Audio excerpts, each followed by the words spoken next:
तेरा नेहा के साथ क्या चल रहा है? क्या क्या हो? आई थी सुबह। क्या बोली? यही कि तुझसे बात नहीं कर रहा है एंड ऑल दैट। क्या प्रॉब्लम क्या है? प्रॉब्लम प्रॉब्लम ये कि वो लड़की है। और क्या प्रॉब्लम है? प्रॉब्लम ये कि मैं चाहता हूँ मेरी लाइफ में कोई प्रॉब्लम ना हो, लेकिन अगर मेरी लाइफ में कोई प्रॉब्लम ना हो ना तो उसकी लाइफ की सबसे बड़ी प्रॉब्लम है। एंड बुलशिट इज वरीड यार, उसे तो सेलिब्रेट करना चाहिए because this is exactly what she wants. Seriously यार, आजकल तो जो मुंह खोलती है ना, मन करता है मुंह में कुछ ठूस दूं। इन 6 महीनों में ना आई हैड टोल्ड, सब देख लिया मैंने। अबे कौन सा प्यार, कैसी रिलेशनशिप, काहे की खुशियां। रिलेशनशिप का मतलब ही होता है to enter in your own happiness. इसके बाद only have to worry about it, उसकी खुशियां, उसका बर्थडे, उसके कुत्ते का बर्थडे, उसका न्यू ईयर जो कभी तुम्हारा भी न्यू ईयर था। इन लड़कियों को ना कोई खुश नहीं रख सकता है। Happy woman is a myth.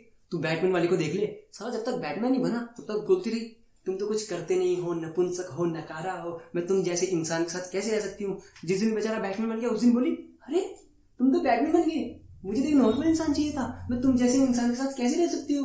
सब ना कहानियों का दोष है। ब्लडी बॉलीवुड रोमांटिक मसाला, एक लड़का एक लड़की दोनों को प्यार हो, दोनों साथ साथ, फिल्म खत्म। इसके बाद की कहानी कोई नहीं बताता है। इसके बाद की कहानी मैं तुझे बताता हूँ। इसके बाद लड़के ने लड़की को 2 दिन तक हग नहीं किया तो प्रॉब्लम, हग किया तो चेप और इतना भी अच्छा नहीं लगता। सारी शॉपिंग खत्म नहीं होती इनकी। पहले क्वेश्चन आए, फिर कर्टन आए, फिर क्वेश्चन कर्टन से मैच नहीं किए, फिर और क्वेश्चन आए। मेरे घर में मग इतने हैं, उन्हें बेचने जाऊं तो महीने का खर्चा निकला है।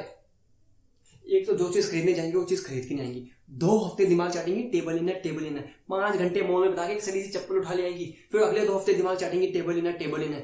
ऑफिस में काम कर रहा हूँ, फोन आ जाएगा, फोन उठाते ही बोल देता हूँ बात नहीं कर सकता। कितना मुश्किल है ये बात समझना। 2 मिनट कर लोगे तो क्या हो जाएगा? अरे 2 मिनट कर लूंगा तो तुझे क्या मिल जाएगा? मेरी माँ, ठीक से तो कर पाऊंगा नहीं। इसके बाद आई लव यू बोले बिना फोन काटा तो नाटक। साला सबसे ज्यादा दिमागी रईस मोबाइल फोन ने किया, कतई घटिया इन्वेंशन है साली। ट्रस्ट में ऐसे पट्टा है पट्टा। एक दिन की एड भी देख लो जी 1 पैसा पर सेकंड, और फोन करो और फोन करो। अरे कॉल सस्ती हो जाने से बात थोड़ी ना बढ़ जाती है करने को।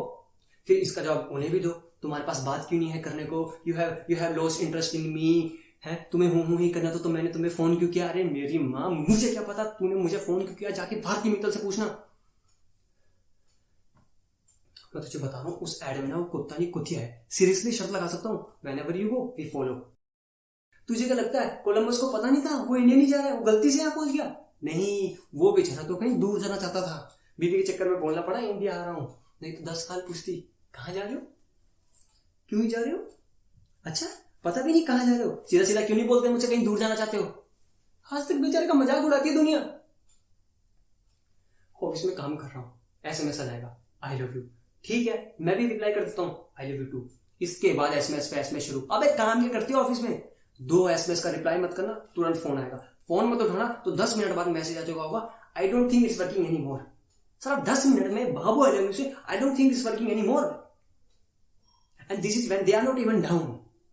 अब पता चला ये आदमियों को इतना हार्ट अटैक क्यों आते हैं, और ये वाले बंदे इतने सक्सेसफुल क्यों हैं? Because they don't have women to screw their happiness ना। लोग कहते हैं ना behind every successful man there is a woman, true, but कोई ये नहीं बताता है behind every unsuccessful man also there is a woman. और ये तो कोई भी बता देगा ना कि अनसक्सेसफुल लोगों की तादाद सक्सेसफुल लोगों से कई गुना ज्यादा है इस दुनिया में। ऑफिस में काम कर रहा हूं, कह रहा हूं लेट हो जाऊंगा तो खाना नहीं खाएंगी, फिर भूखी सो जाएगी। अरे मैं कह रहा हूं खा लो तो दिक्कत, क्या करूं नौकरी छोड़ दूं? फिर साला पहले घर जाओ, इन्हें मनाओ, इन्हें खिलाओ, इसके बाद खुद की भूख तो वैसी मर जाती है। इन सब के बाद भी अगर इंसान किसी कोने में शांति से चुपचाप बैठा हुआ है ना तो घड़ी घड़ी क्या सोच रहे हो, क्या सोच रहे हो, क्या सोच रहे हो? अरे कुछ नहीं सोच रहा हूं मेरी माँ, ये सोच रहा हूं तेरा मुंह कैसे बंद करूं। क्या सोच रहे हो? कैमरा लग लो दिमाग में। इन सब के बाद we never talk, we need to talk, I don't think it's working any more. मैं तुझे बता रहा हूं you can not discuss anything with a woman because they call it a discussion, but any discussion with a woman is an argument. और argument में तो boss उसे कभी जीत ही नहीं सकता, बिकॉज आदमी की ना एक बेसिक नीड होती है to make sense in an argument. लड़कियों को कोई फर्क नहीं पड़ता सेंस जैसी बेकार सी चीज के पीछे अपना आर्ग्यूमेंट कैसे हार जाए। एक तो आज की बात पे आर्ग्यूमेंट आज होगा नहीं, आज की बात पे झगड़ा होगा 2 महीने बाद। यहाँ साला याद भी नहीं रहता 2 महीने पहले हुआ क्या था। लड़कियां ना बचा के रखती है, ये छोटा हथियार नहीं ये बड़ा हथियार है, इसे बड़ी लड़ाई में यूज करेंगे। तू कभी ट्राई कर लियो अपने आप को सही साबित करने की, तुझे लग ही रहा होगा तू इस पॉइंट से अपनी बात को सही साबित कर लेगा, लेकिन तभी एक आवाज आएगी उंगली नीचे करो। तूने ध्यान भी नहीं दिया होगा, लेकिन तेरी एक नादान सी उंगली उनकी तरफ पॉइंट कर रही होगी, and suddenly the whole argument will flush down the gutter. पर मुद्दा ये रह जाएगा, how do you point a finger at me? किसने बनाया रूल? किसने? चला वो बीच आर्ग्यूमेंट में तुम्हें जूता फेंक के मारे है, कोई दिक्कत नहीं, कोई प्रॉब्लम नहीं, लेकिन तुम उसकी तरफ एक उंगली पॉइंट कर दो, सारा मुद्दा खत्म, वो सही तुम गलत। वाह। शादी के पहले वो नागिन बीन क्यों बजता है? क्यों बजता है? क्योंकि ना बैंड वाला भी तुम्हें चेतावनी दे रहा होता है कि कौन आ रहा है तुम्हारी जिंदगी में, उनका सिग्नेचर ट्यून है वो। अब ये बता, क्या करने आई थी वो तेरे पास? सेम चीज मैं करूं तो, उसकी किसी फ्रेंड को कॉल करूं और अपनी सारी प्रॉब्लम्स गिनाऊं तो कहेगी अच्छा तुमने मेरी फ्रेंड को कॉल किया, हाँ तुम उसकी सिंपैथी गेन करना चाहते हो, why don't you go and sleep with her? It's ridiculous यार। ये उंगली वाला सीन मेरे साथ भी हुआ है भाई। मैं तुझे कह रहा हूँ, लड़कियां गिरगिट की तरह रंग बदलती, गिरगिट की तरह। बेबी आगे बाबू, लाओ बैग मेरे को दो, मैं उठा देता हूँ, भारी हो गया था ना। हाँ मैंने तुम्हें बहुत मिस किया, बहुत ज्यादा। मैं तुम्हारे लिए बढ़िया सा गर्मा गर्म खाना बना के लाता हूँ।